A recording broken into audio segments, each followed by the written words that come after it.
Welcome back to Winners and Losers, everybody, the show that looks at the highs and the lows around world football. This weekend, Chris Amell's in the hot seat. He's a happy man because Leicester are our first winners. It was submitted by Ollie Moore, 14. I assume you mean I'm a happy man because Celtic beat Ross County 4-1. I did watch a bit of that game and turned it off because it was one of the worst pieces of football I've had the Come on, misfortune of watching in the last the year. boys. Anyway, yes, we worked with Leicester last week, actually, and they looked after us superbly behind the scenes. So who could begrudge them this victory in very late, dramatic fashion as well, wasn't it? But yes, the Foxes re-establishing themselves as second, as the go-to title contenders, let's say, in the league this season. Thanks to that 94th minute Kelechi Iheanacho winner.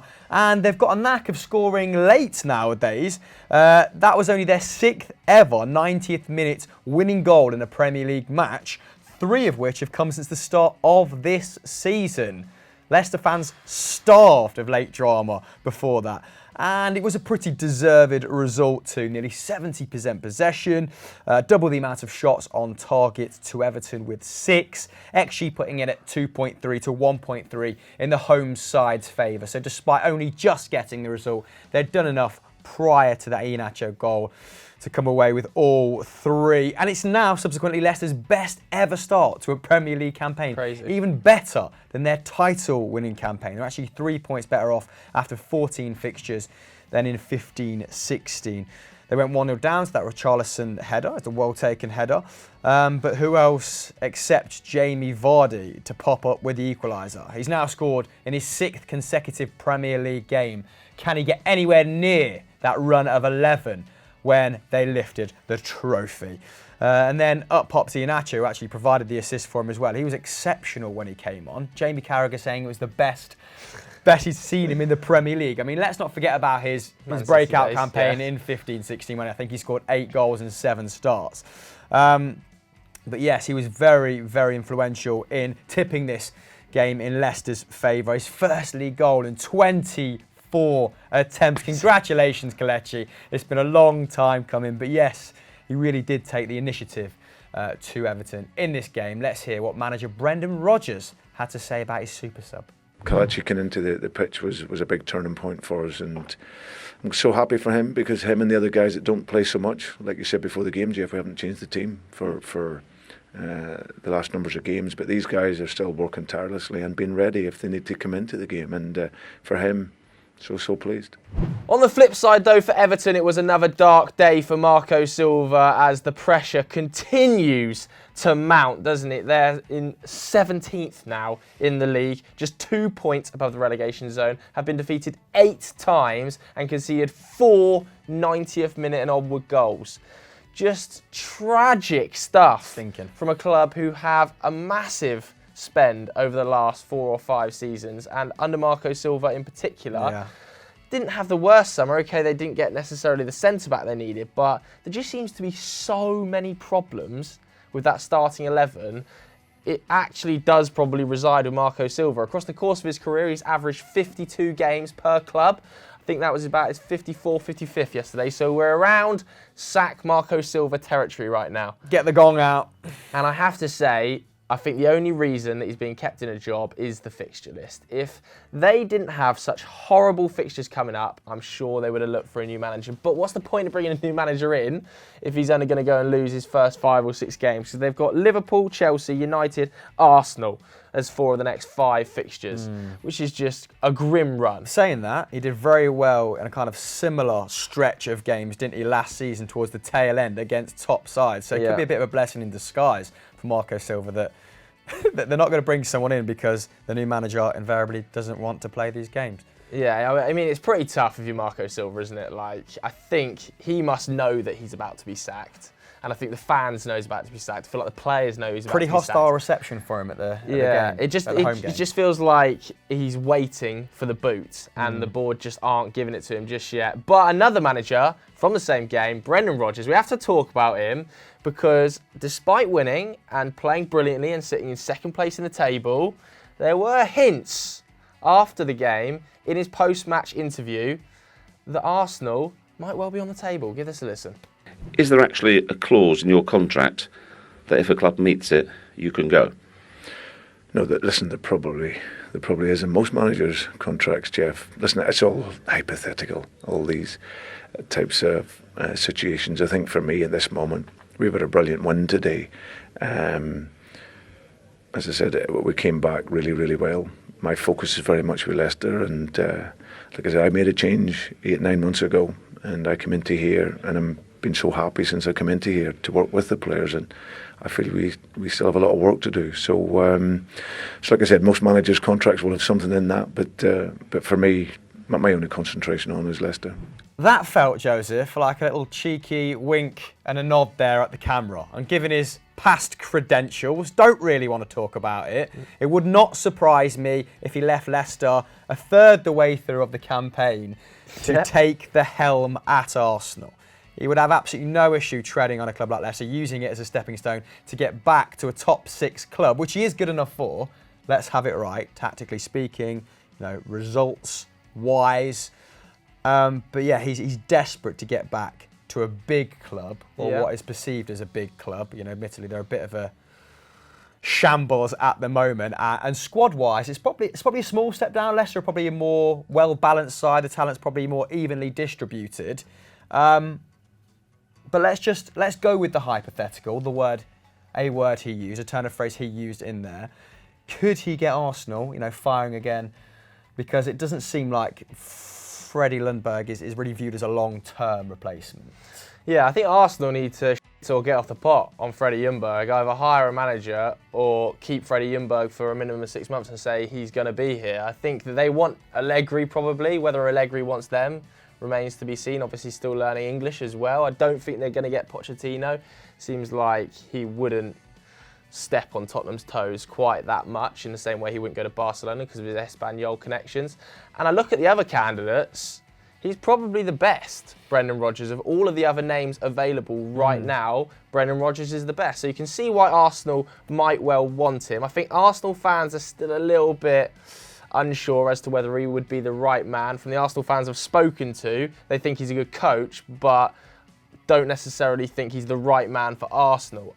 As for Brendan Rodgers, yes, Leicester are in form. Yes, they're flying at the moment and in second place. But like you said, he's extremely ambitious. He wants a top 6 job.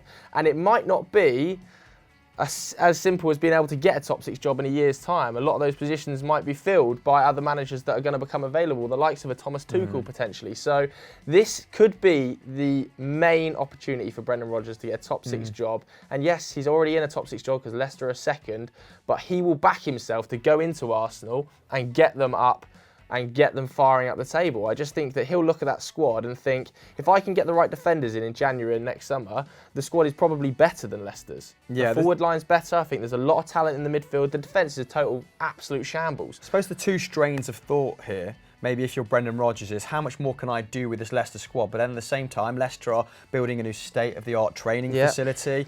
The owners have shown a willingness to invest pretty meaningful amounts in the squad while being very, very reluctant to part ways with their best players. So does he think he can take Leicester to the next? He backs himself, doesn't he? To the next level as a club. We talk about stature. That's only owing to sort of Arsenal's history and pedigree. But in terms of like the modern landscape, finances aren't that different, I guess, at the clubs. I don't think so, yeah. Of course, he'll be paid more though, a lot more. He will be paid a lot more, and ego might decide this. Yeah, he might just think this would represent kind of him proving all the doubters wrong, because his journey back to the top, from a dip to the top, wasn't simple. And taking the Celtic job was a little bit of a gamble in case it backfired. Then he wouldn't have got opportunities like this, would he? You think he'd be good for them? I think he'd do really well there. They're a front-heavy squad, aren't they? They're an attack-heavy squad. And I look at that Liverpool team that he took to nearly a title push, and it is pretty similar. The defence wasn't fantastic. It was super top-heavy and had obviously one of the best front threes we've seen in the Premier League in Sturridge, Suarez and Sterling. And I look at Arsenal's, probably their best area is their forward line. The midfield is very talented, quite young, and the defence is chaotic shambles. But if he could get a couple of players in January in that defensive position, he will back himself. This is what I'm saying about Brendan Rodgers. He is so confident about his own ability to manage and coach a team. I think he'd do well there, but I just don't think Arsenal fans fancy him. They want a bit more of like a exotic tactician, I think. Arsenal fans. They prefer a Tuchel, wouldn't they, to a Rodgers? Well, Van Straten certainly would, but would Brendan Rodgers bringing Kolo Touré with him offset any of those worries? Because what a guy to have around the club. Saw him cutting about behind the scenes at Leicester, grabbed him, just the most lovable bloke straight away. Brendan Rodgers, Kolo Touré and Chris, I forgot his second name. Are they the men to take Arsenal forward? Let us know in the comments below. That was quite a heavy first section, so let's blast through the rest.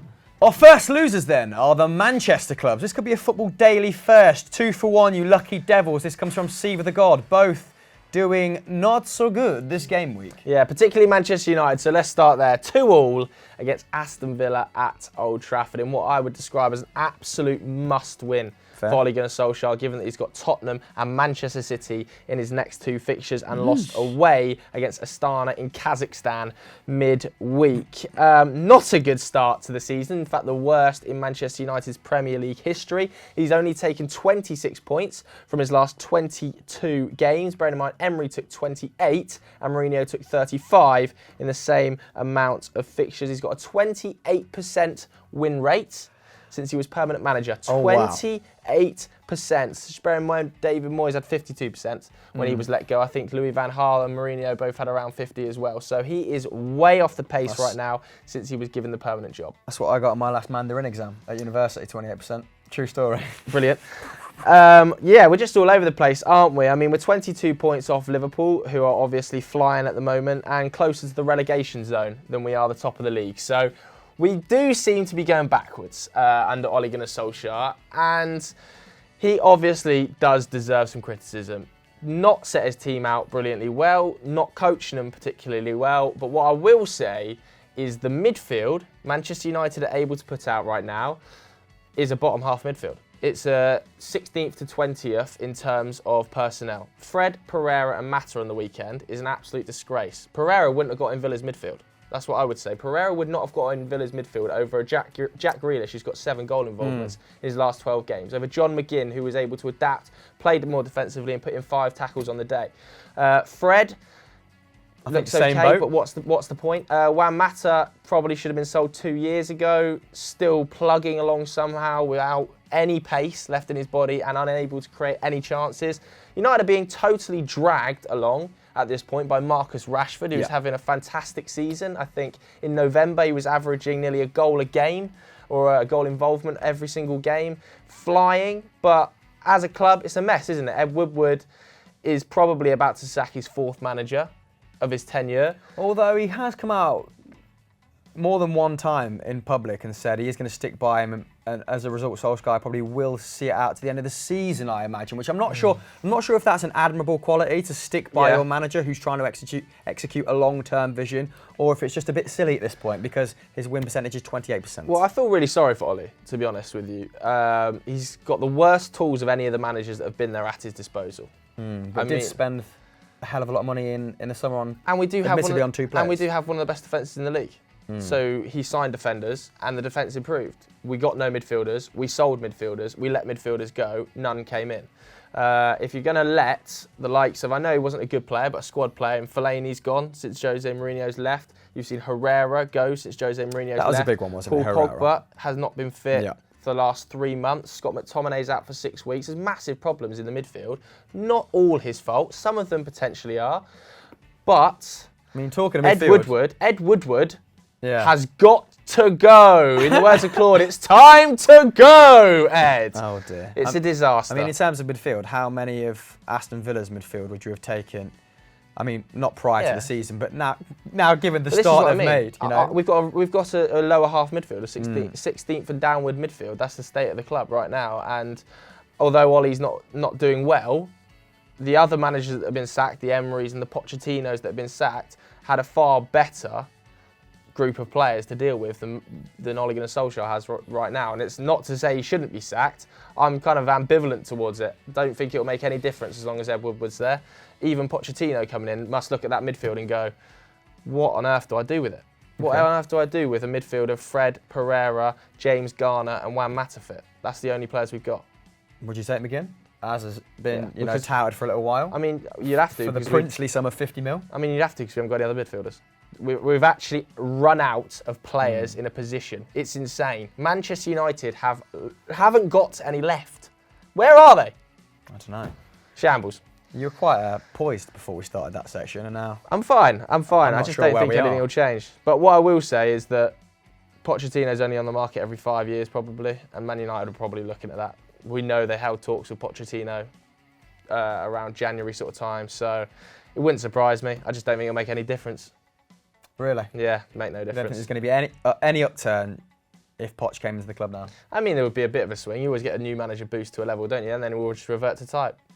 There's not the midfield there to do any more than finish between 8th and 6th.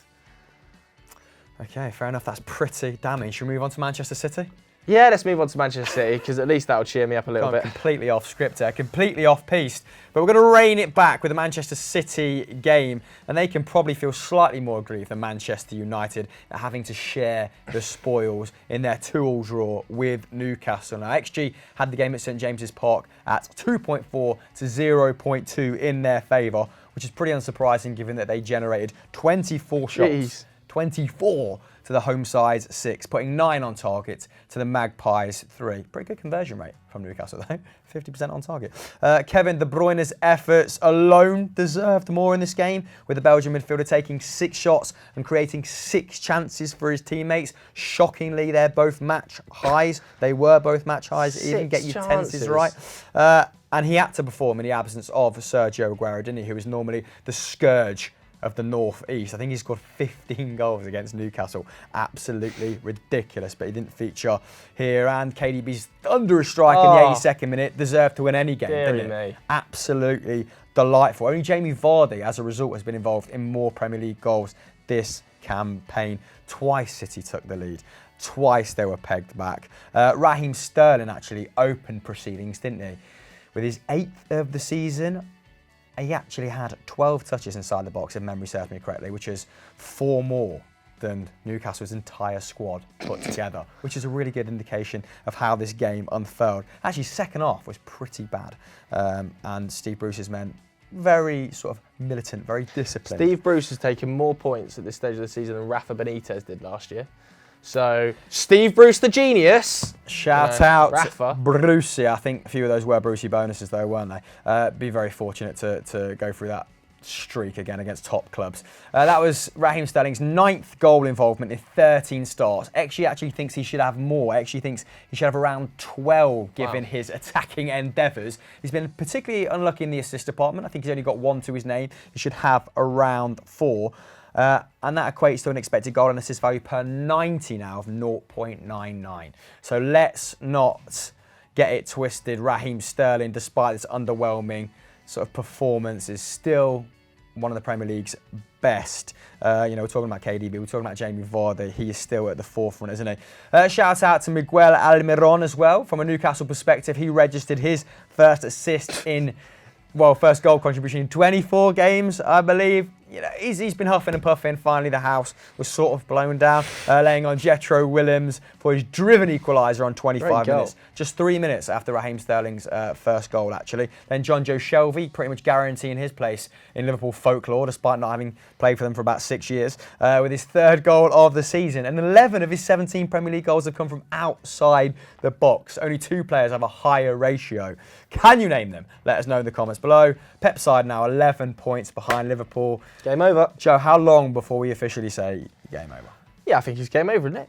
I think it's game over now. I think Liverpool can draw 3 and lose 2 or something like that of their next 28 fixtures, or how many we've got to go, 26 fixtures, and still finish top of the table on 100 points. So I think it's game over. I don't see them losing 2 and drawing 3 of the remaining fixtures. The fixture against Leicester at the King Power around Christmas will be quite decisive, I think. They've got a really easy fixture list coming up, although it's chock-a-block. The teams they're playing, they will roll past. I just think that Liverpool, it would have to be the biggest collapse in football history for them not to win the league by now. Got there eventually. Although what I will say is, do we think Pep is still going to be there at the end of the season?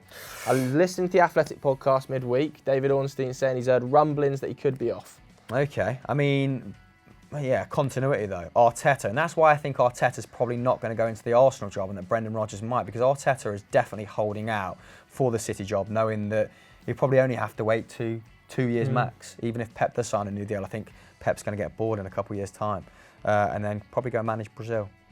Class. Did want to.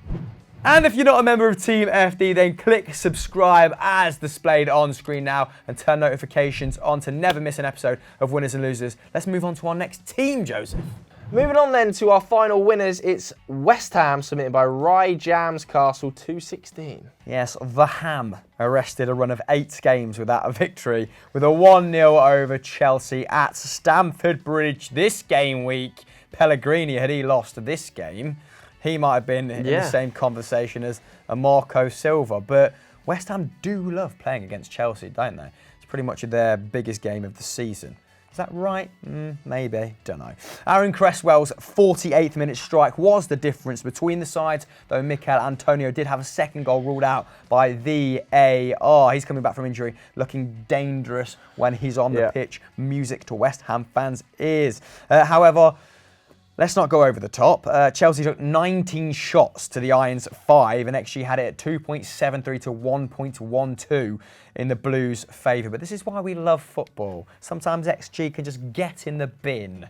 And, you know, Chelsea's inevitable slump starts here. Let's see how they deal with it. It will be quite interesting to see how they deal with a 3 or 4 game streak where they don't win. I mean, I hope they come through it. I hope the youngsters continue to prove everyone wrong. But could mean another place in the Champions League berths is up for grabs.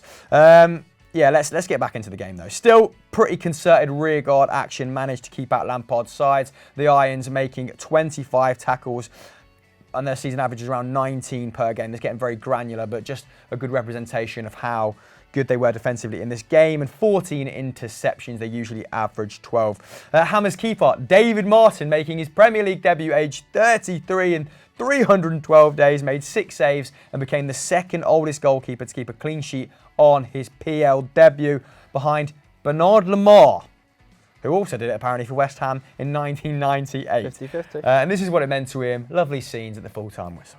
West Ham defended stoutly, defended resiliently, and they've gone to David Martin, who didn't have the busiest of days in truth, but he has kept a clean sheet on his Premier League debut at the age of 33. What a moment for that young man, and it's brilliant the way that Declan Rice and his team's got tear in his eye as well. Well done, David Martin. Clean sheet. Very emotional scenes there, and you can see why, because that win moves West Ham up to 13th place in the table, massively taking the pressure off Manuel Pellegrini. Like you said earlier, he is now dropped to 4th in the sack race. I mean, some bookies, really shockingly, have Nuno above him, which is just crazy to think, given that going into this game week, Nuno was the 5th in the league. Yeah. So I'm very surprised to see him up there. They've had a real resurgence of late, and Pellegrini has been massively struggling.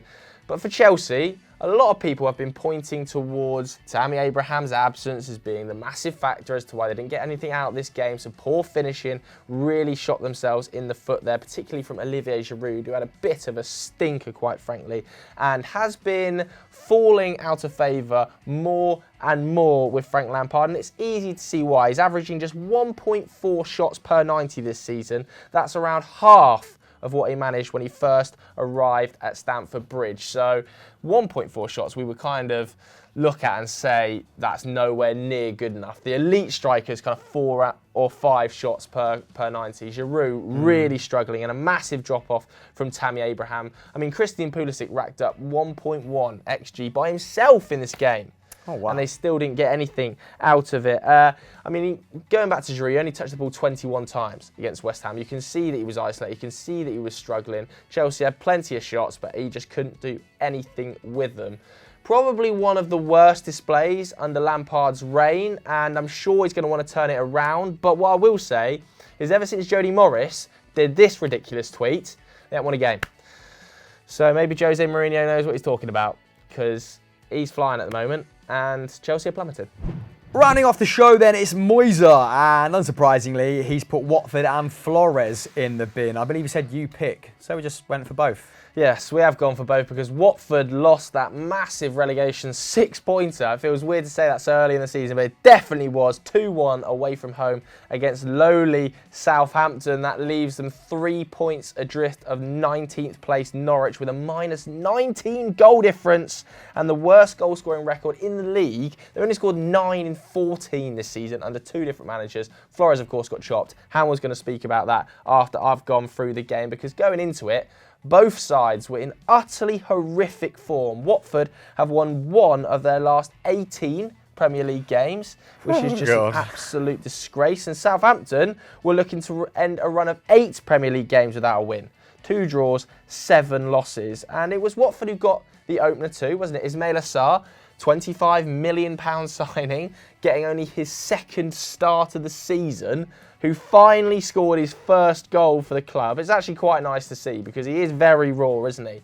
But Southampton came roaring back, and it was that man, Danny Ings, yet again, who scored his goal, 7th for the season in 15 appearances. By the way, he has scored 47% of Southampton's goals this season, which is a huge amount. The most percentage, the highest percentage, I should say, of any player in the league. So they are insanely reliant on him. And the winner came through James Ward-Prowse. Yet another brilliant free kick.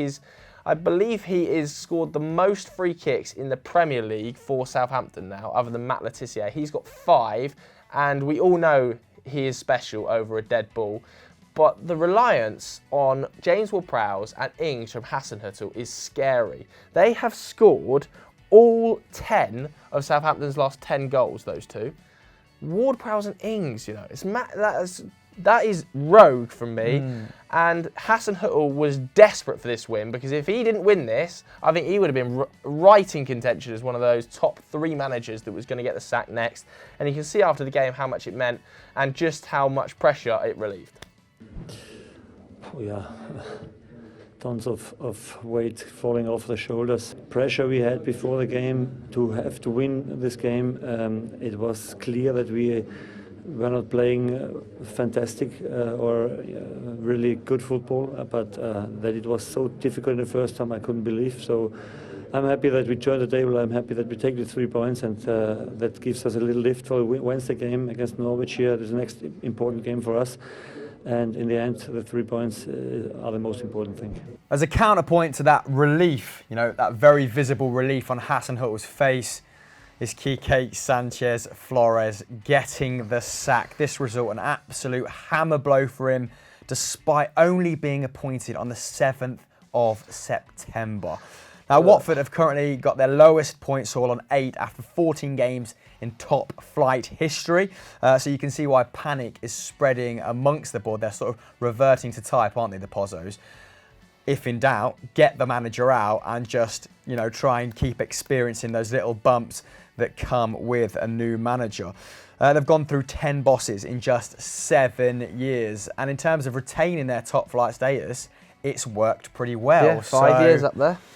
I mean, prior to that, they'd barely spent any time in the Premier League. In fact, since Sean Dyche was at Watford, managers have since averaged 31 league games. In that time, Sean Dyche has been in charge for 291 games at Turf Moor. Now, rumours circulating that the Pozzos are looking to sell the club.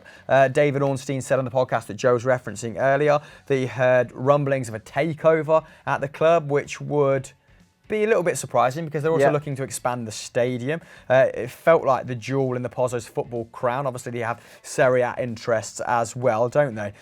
And it seems now likely that they're going to appoint Chris Hughton, who specialises in just about avoiding relegation. Yeah. So it feels a little bit desperate. This was the man sacked by Brighton in favour of Graham Potter, and look at the uplift they've experienced since, you know, a manager with a slightly more positive and modern mindset came to the club. And that's no disrespect to Chris Hughton. He's been a very good manager at several clubs, but does he really represent a bright new future for Watford? I'd be a little bit concerned if that was the top end of the list. Yeah, well, a lot of people are saying get Sam Allardyce in, people like that are going to probably guarantee you safety, or as close as you can get to a guaranteed safety in somebody like Sam Allardyce. But I was reading a few articles this morning about the Pozzos not wanting to get somebody like Sam Allardyce and continuing with this sort of thought train that they're going to get younger managers who have their own blueprint, who can come in, change things really quickly, and if it doesn't work, they'll bin them and then get the next one in, like they've done with Marco Silva, Javi Gracia, before him, Quique Sanchez Flores. So I think they're going to stick with that style. Chris Hughton might well be the man to do it. But either way, they're in massive trouble, because the fixtures aren't kind either, are they? No, Leicester away, Liverpool away and Manchester United at home as 3 of their next 4 games. So it's looking pretty rough. And the numbers at the start of the season, Gracia pretty unlucky to depart the club after 4 or 5 games given the season he'd had prior. Flores, again, probably a little bit unfortunate to wait for his first victory as long as they did. Lest we forget that game against Arsenal where they took around 30 shots and still managed to draw 2-2. That really could have changed the complexion of their season. So 2 managers that might feel a little bit cheesed off.